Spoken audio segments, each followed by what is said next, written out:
Opinions are like butts. Everyone has one, and they all stink. And when it comes to 40K, it sure feels like someone forgot the toilet paper.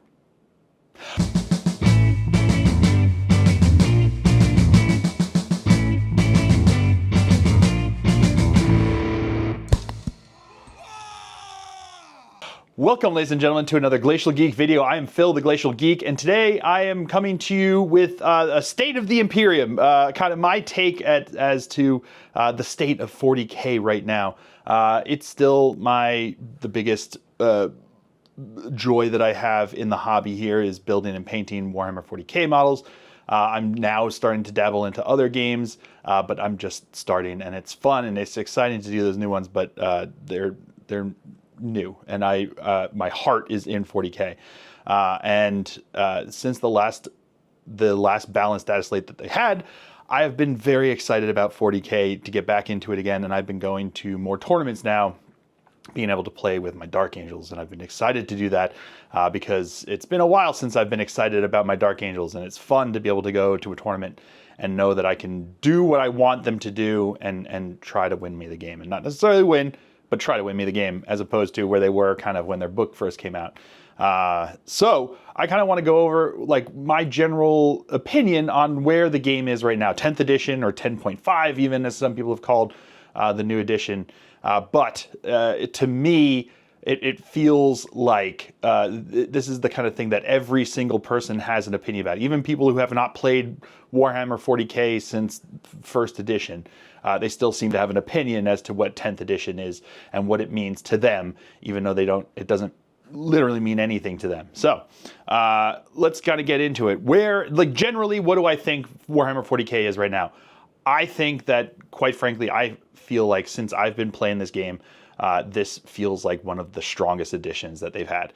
I think that there's a lot that GW's doing with this edition that makes me feel very positive and very hopeful and enthusiastic about the direction that they're taking things. They're doing a lot of the balances, and they've got them now onto a schedule when they're changing things.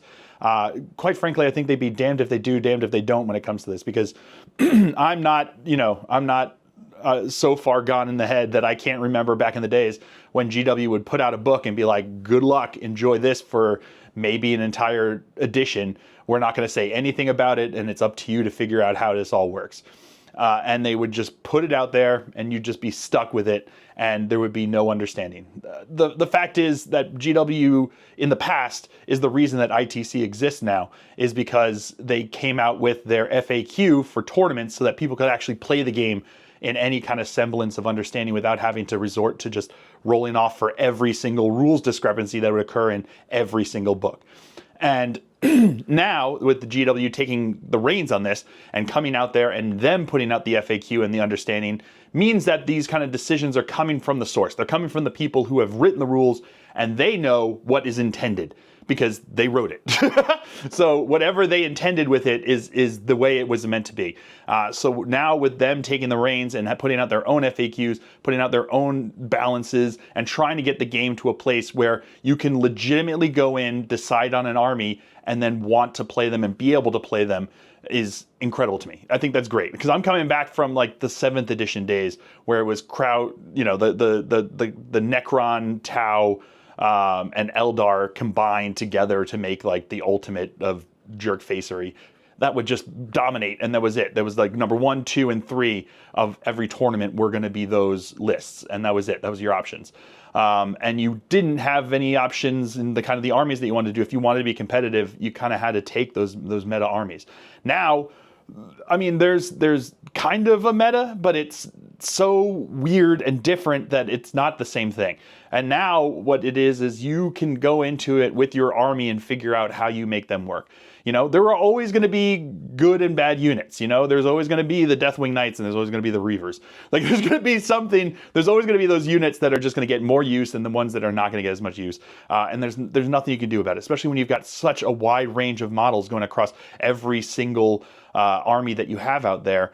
There's so many different options, so many different things, that finding a way to balance every single one exactly is an impossible impossible task. And if you are trying to hold GW to that, I think you're holding yourself to an unachievable expectation, and you're just setting yourself up for disappointment.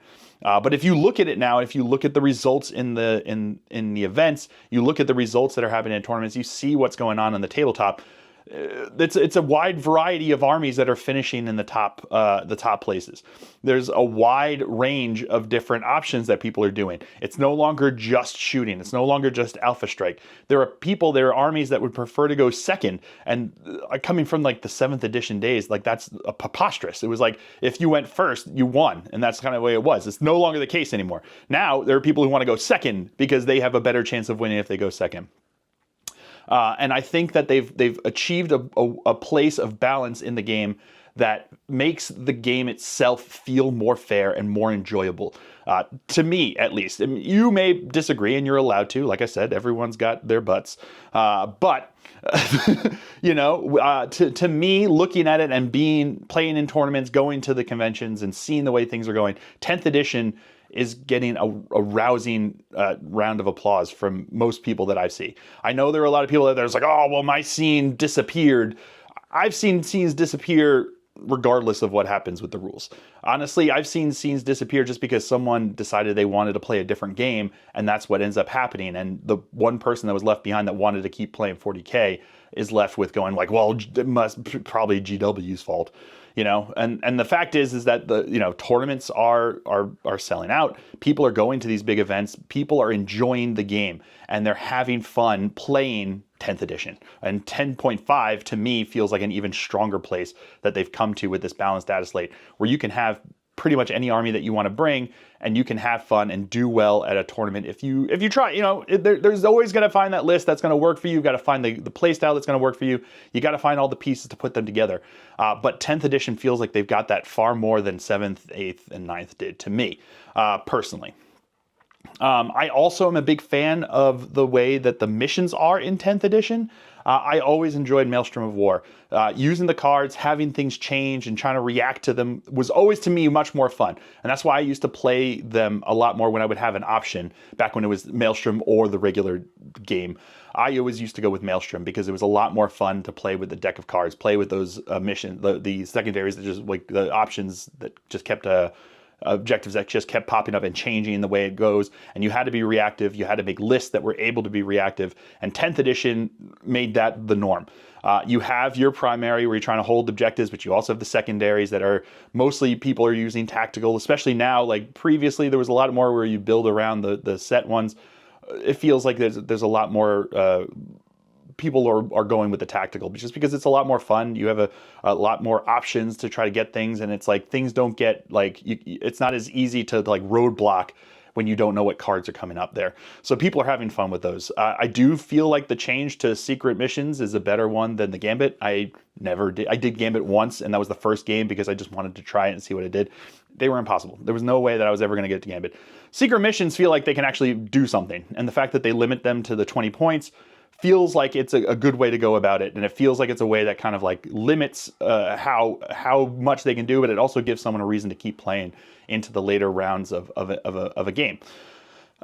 So to me, the change that they've done in Pariah Nexus feels strong. I've only played a handful of games at this point with the Pariah Nexus. It feels good to me. I can't give a final decision on it, but it feels like it's a good evolution from Leviathan. And I like the decks. I like the way they work, the way that they play, and the way that the missions are set up there. I also like that they've come out with ways to help TOs and give options for missions and rules that combine to make an entertaining and a fun way to play in a tournament. I think that's a strong move on their part to keep things going. And the fact that ITC is like, yeah, we're good, we'll listen to what you have to say, says it all to me personally, because I think that ITC is in existence because they decided that GW didn't know how to handle the game that they made. And now that they're kind of handing it back to GW and like, you got it, you're back with us, come along, let's have some fun. And I know there's a lot of people that's like, oh, well, they're listening to the competitive players, they're not listening to the majority of players. Quite frankly, I think the majority of players that want to play the game want to be able to just have fun, and they want to be able to like play a game. They don't want to, it doesn't matter if you're in a tournament or if you're in your basement, you don't want to just get stomped because your army that you happen to build and collect is just so inferior to your friend's army. And the balances that they're doing right now are creating it so that you and your friend, regardless of what army you have, can have a balanced game that you can play there. Institution of the app, having all of the FAQs and all of the rules changes in there, makes it even easier now to keep on top of those things, because that was always the complaint. It's like, I can't keep up with all the rules changes. Now there's like one page of FAQs that you can just look before you play the game. You read it in 3 seconds, see if there's any major changes that you need to worry about, and then you move on and play the game. Then if you have to look up a rule, if you have to have an understanding, you look it up in the app, and you can look up, and they've got it all there together, which is great. And it's all there in that one spot, and it keeps it going well. And to me, that feels like like a strong addition. It feels like a strong game, and it feels like 40K is in a great place. They're also coming out with some of the best models that they've ever come out with, in my opinion. Like the new Deathwing Knights and the new Dark Angels, the Lion, Azrael, Belial, they're all such cool looking models. I know those are all the Dark Angel ones. Those are the ones that affected my army. And everyone else is getting their new additions into their armies that they've got going on. And they're cool. What they've revamped with the Tyranids looks so cool. And it's awesome to see all the new awesome looking models that they're coming out with. And it feels like we're in it's in an age now where we have such amazing options and such amazing choices for these models to be able to play with. And to me, it's better than it's ever been since I've really been playing. The models that are coming out are better than any of the other ones that have come out in the past. You know, maybe I just don't have like the old school nostalgia that some people do. To me, I like the new. I like the shiny new better than the dusty old, in my opinion. If you like the old, if you like the nostalgia of the old models that you were painting when you were like, you know, knee high to a bumblebee, or if it just reminds you of your childhood, and that's fine, that's great. Those models are still there. You can still get them. GW is just printing other ones and different ones, which I think is fair, because they're a company that wants to make money, and the more that they can make, the more likely they are to be around to keep this game going that we all enjoy, supposedly. You know, if you don't play the game and you just have an anger against GW, that's fine. You can do that. You can go be angry, but understand that not giving it a chance, not giving it an option to try to play, that's on you. And I think that you're missing out on something. If you do enjoy wargaming, I think 10th edition is a fantastic addition to try to give it a shot if you want to try to play Warhammer 40K, to me. And that's my opinion, obviously, and it probably stinks just as bad as anyone else's. But to me, because of my just seeing the way things are in actual play, like out there, people playing games, going to tournaments, playing with their friends, doing whatever, I see more people enjoying the game now than I did previously. When I would go to tournaments in 7th edition, like some of them would end with just like angry people all over the place. And it's just like, that's the state of the game that it was. And I think that people forget about the way things were back in the day before they are now. Like, I don't see people getting like totally rageful in 10th edition. I just haven't seen it. The tournaments I go to, maybe I just go to good tournaments, I don't know. But the people just don't get rageful, you know what I mean? There are people that get, you know, like salty because their dice aren't doing well, their army didn't do what they wanted to. But most of the people are not getting rageful, and I think because of the fact that the game is in a good state.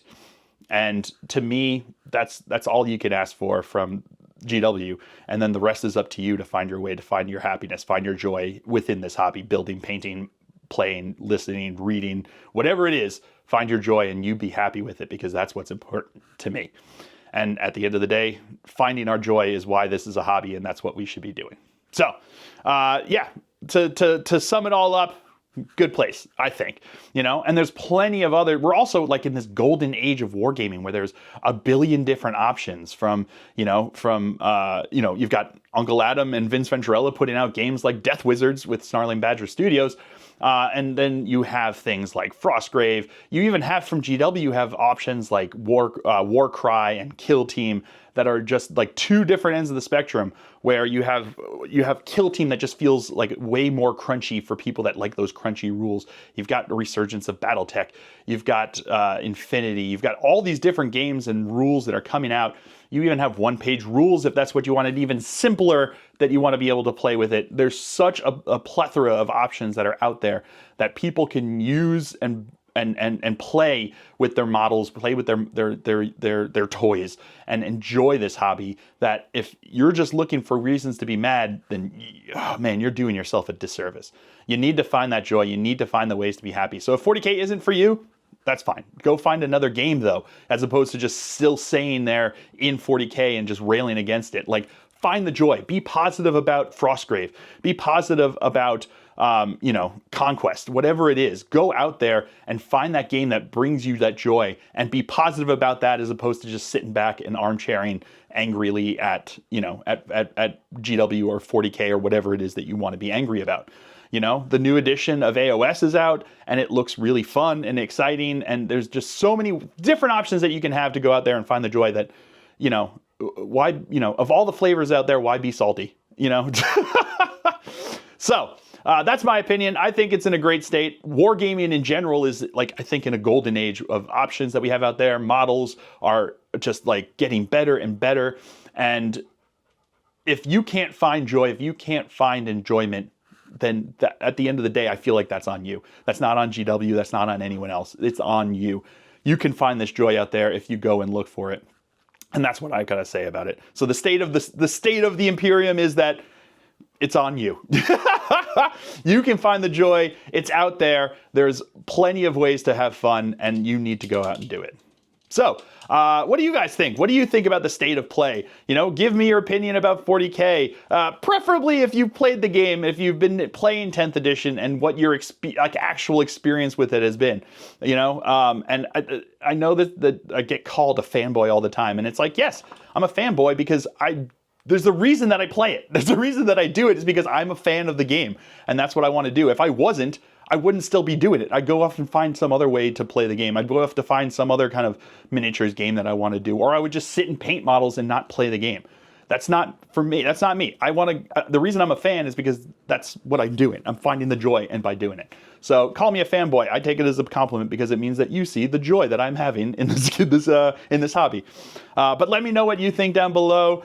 Tell me games that have been sparking joy in your world. Like, what games have you been playing that you've been finding the joy in? What has been sparking your interest? What has been sparking what you have wanted to do? Let me know down below, because I'd always love to hear those. And also, as a reminder, as you saw in the intro, as you probably definitely know, I'm a member of the Army Painters Factory team, and with that comes some benefits, not just for me, but also for you. If you go to thearmypainter.com and you use the code FACTORYGEEK5, you can get 5% off your order. And this goes for, as anything that you want to order there. And you'll get the 5% discount. So I negotiated and wanted to make sure that you guys had benefits for me being part of the factory team as well as myself. And if you're in my Patreon, you get a 10% discount, but that code has to stay in the Patreon, behind the paywall of the Patreon, because that's what the Army Painter wanted to do with it. They told me that too. So if you want to go to the Patreon, you can get 10% off, which, if you're looking to make a big purchase, you could probably get the more percent off than you would be paying into the Patreon. Let me know down below what you guys think about the state of play. Let me know down below what you think about the state of Wargaming. Let me know down below what games you've been playing and enjoying. And even if you just want to say, good job, have a great day. I always love to see those too. So, I hope you guys have all enjoyed this. I certainly have. I've been Phil, the Glacial Geek, as always. And until next time, stay safe and have fun.